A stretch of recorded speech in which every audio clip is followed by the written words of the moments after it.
समोरचा माणूस त्याचा स्वभाव बदलायला तयार नसतो हे अनेक नात्यांमध्ये दिसून येते.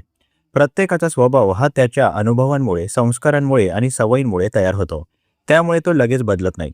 आपण कितीही समजावलं तरी समोरचा बदलत नसेल तर आधी एक गोष्ट स्वीकारावी लागते, की मी त्याला बदलू शकत नाही, पण माझी प्रतिक्रिया बदलू शकतो.